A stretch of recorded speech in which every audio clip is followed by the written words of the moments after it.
Hello students, how are you. मुझे मालूम है कि आप लोग अच्छे ही होंगे, मैं भी गुड हूँ, मुझे भी अच्छी फीलिंग आ रही है। तो आज मैं आप लोग के लिए लेकर आया हूँ अपनी तीसरी वीडियो।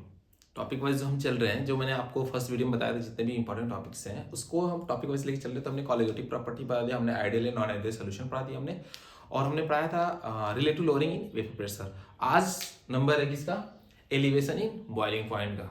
ठीक है दोस्तों, तो एलिवेशन इन बॉइलिंग पॉइंट को समझने से पहले हम समझते हैं कि बॉइलिंग पॉइंट होते क्या हैं। मैं पूछ दूं सबसे, आपको चलिए बताइए आप लोग बॉइलिंग पॉइंट क्या होता है। ठीक है, तो अगर बॉइलिंग पॉइंट की बात करेंगे तो बॉइलिंग पॉइंट क्या होता है कि दोस्तों किसी भी लिक्विड का वेपर प्रेशर अगर तुम्हारे एटमॉस्फेरिक वेपर प्रेशर के इक्वल हो जाए तो वो क्या कहलाएगा? आपका बॉइलिंग पॉइंट कहलाएगा। देखिए मैं क्या लिखा हूं, कह रहा है कि द टेम्परेचर, ठीक है, एट विच और liquid vapour pressure become equal to the atmospheric pressure, ये क्या कहलाएगी? आपकी बॉइलिंग पॉइंट कहलाएगी। आ रही बात समझ में? तो एलिवेशन इन बॉइलिंग पॉइंट में ध्यान देंगे एक चीज कि एक पॉइंट मैंने यहां पे राइट किया हुआ है कि boiling point of solution is always higher than boiling point of pure solvent. क्या कहता है कि दोस्तों जो सॉल्यूशन की बॉइलिंग पॉइंट होगी वो हमेशा ज्यादा होगा, मच मोर होगा, किससे? किसी प्योर सॉल्वेंट से। फॉर एग्जाम्पल्स अगर मैं बात करूं कि आप नॉर्मल सा वाटर ले लो, ठीक है, आप डिस्टिल वाटर ले लीजिए आप लोग, ओके, और उसको आप बॉयल करें और दूसरे कंटेनर में हम ले शुगर सोल्यूशन ले लें, साल्ट सोल्यूशन ले लें, उस सॉल्वेंट में कुछ ही मिक्स करते हैं, वो क्या होगा? आपका सोल्यूशन बन जाएगा। उसको ले लें, अब टेम्परेचर देना, दोनों को एक साथ टेम्परेचर देना स्टार्ट करें और दोनों को समान एंड इक्वल टेम्परेचर प्रोवाइड करें, तो हम क्या देखेंगे? Boiling point of solution is always higher than boiling point of pure solvent. Simple सी बात है। अब देखो, बॉइलिंग पॉइंट ज्यादा होगा सॉल्यूशन का तो उसका वेपर प्रेशर क्या हो जाएगा? कम हो जाएगा। इसी को हम पढ़ते हैं एलिवेशन इन बॉइलिंग पॉइंट में। तो मैंने अपनी तरफ से एक लाइन ऐड कर दिया, according to elevation in boiling point the vapour pressure of solution is always less than vapour pressure of pure solvent. यानी कि सॉल्यूशन का वेपर प्रेशर हमेशा कम होगा, ऑलवेज लेस होगा, किससे? Vapour pressure of pure solvent से। जाहिर सी बात है, ठीक है, एकदम कॉमन सी बात है। आप लोग घर में जाए, किचन में जाए, अपने एक जगह सिर्फ नॉर्मल सा पानी ले लें, दूसरी जगह आप लोग चाय ले लें। चाय तो एक सोल्यूशन ही है हमारा, ठीक है, चाय ले लें या फिर पानी में शुगर और साल्ट ऐड कर दें और दोनों को आप लोग टेम्परेचर देना स्टार्ट करें एक साथ। आप ये दोनों पॉइंट वहां से ऑटोमेटिक खुद एक्सपेरिमेंटली करके देख सकते हैं, समझ भी सकते हैं सेम थिंग्स। ठीक है, इसी को मैंने ग्राफ में भी समझाया। देखिए ये हमारा वेपर प्रेशर है, ठीक है, वेपर प्रेशर वर्सेस टेम्परेचर, ये हमारा ग्राफ है। ए और बी हमारा क्या है? प्योर सॉल्वेंट है, और सी डी का हमारा सॉल्यूशन है। तो इसमें आप लोग देख रहे होंगे कि ये हमारा क्या है? एटमॉस्फेरिक प्रेशर है, एक्स और वाई। एक्स वाई जो पॉइंट हमारा एटमॉस्फेरिक प्रेशर है। तो किसकी आपका इसमें किसका आपको ज्यादा दिख रहा है? वेपर प्रेशर किसका ज्यादा दिख रहा है? तो अगर बात करेंगे तो सॉल्वेंट का वेपर प्रेशर क्या है? मच मोर है अकॉर्डिंग टू द सॉल्यूशन। मैंने यही बात लिखा, देखिए कहां गया? The vapour pressure of solution is always less then, यानी सॉल्यूशन क्या होगा? इस सॉल्वेंट से, प्योर सॉल्वेंट से इसकी वेपर प्रेशर क्या होगी? कम होगी।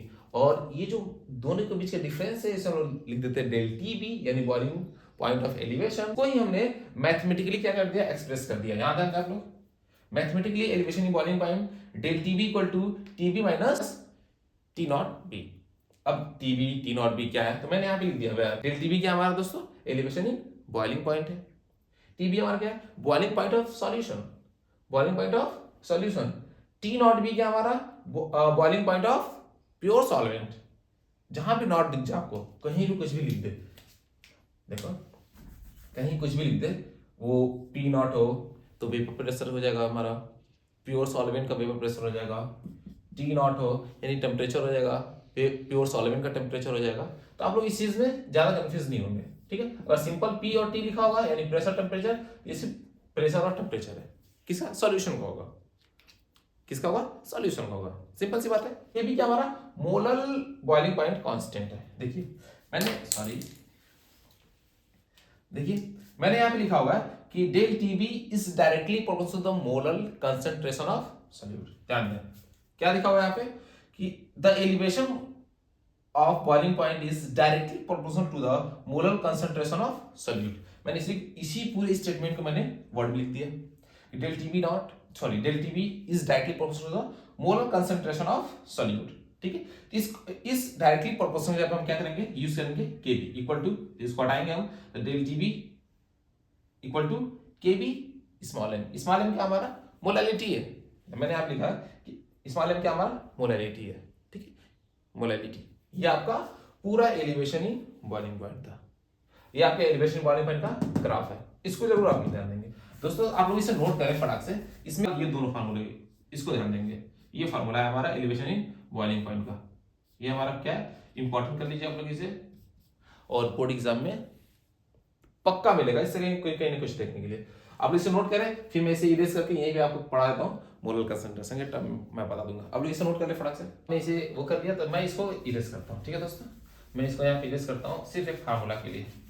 आइए दोस्तों, तो मैं आप लोगों को एक और फार्मूला इसके रिगार्डिंग बता रहा हूँ, एक और फार्मूला मैं बता रहा हूँ आप लोगों को। आज ये होता है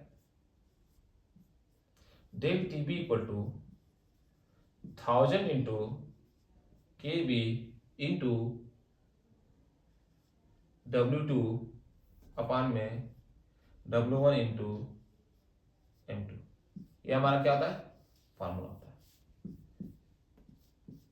एलिवेशन बॉइलिंग पॉइंट में। इस फार्मूला को भी आप लोग याद करेंगे, सिर्फ ये नहीं कि हमने इसको याद कर लिया del TB equal to KB into m, इससे काम नहीं चलेगा, इससे भी काम चलेगा, ये भी इंपॉर्टेंट है, लेकिन ये मोस्ट इंपॉर्टेंट है।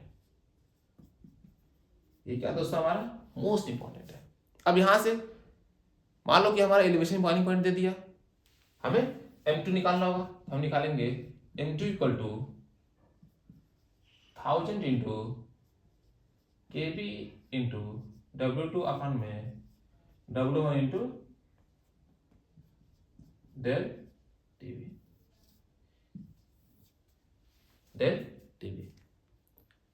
ठीक है, ये रहा हमारा फार्मूला, नोट कर लीजिए आप लोग इसको। W1 क्या हमारा वेट ऑफ सॉल्वेंट, W2 हमारा क्या वेट ऑफ सॉल्यूट, ये चीज हमारी होगी। ठीक है दोस्तों, तो ध्यान दें ये सारी चीजें होंगी। और हम केबी जानते हैं, मैंने केबी को यहाँ पे लिख लिया, molar elevation boiling point constant हमारा, लाओ इसको भी यहाँ लिख देता हूँ, केबी क्या हमारा molar elevation boiling point constant, क्या हमारा कांस्टेंट। ये सारी चीजें ये बहुत इंपॉर्टेंट है, आप लोग इसको नोट कर लें, नोट बना लें, पीछे का रिवीजन भी करना। लोग केमिस्ट्री के रिवीजन नहीं किया, दिमाग से निकल जानी है, कंफ्यूजन क्रिएट हो जाना है, ऐसे खिचड़ी पक जानी है पूरे दिमाग में। इन चीज़ों को आप लोग क्या करेंगे ध्यान देंगे, और आगे हम लोग जो नेक्स्ट पॉइंट पढ़ने वाले हैं, इसके बाद नेक्स्ट वीडियो में हम पढ़ेंगे depression in freezing point and last osmotic pressure, दोनों को एक ही लेक्चर में खत्म कर देंगे। फिलहाल आपके लिए आज की क्लास इतनी ही थी। आपके लिए ये सारा कंटेंट जितना भी मैं आपको प्रोवाइड कर रहा हूँ, ये सब के सब सिर्फ बोर्ड एग्जाम 2026 के हैं। इसके मैं सोचा हूँ पहले मैं थ्योरी करा लूँ, उसके बाद से मैं आपको इस थ्योरी पर ना एक एक क्वेश्चन दिखाऊंगा, बोर्ड एग्जाम में एक एक क्वेश्चन दिखाऊंगा पूरे अपने टॉपिक पे, जितना मैं आप लोगों को लेक्चर प्रोवाइड कर रहा हूँ। ये इंपॉर्टेंट होगा, आप इसको देखें और समझें। ठीक है, तब तक के लिए बाय दोस्तों।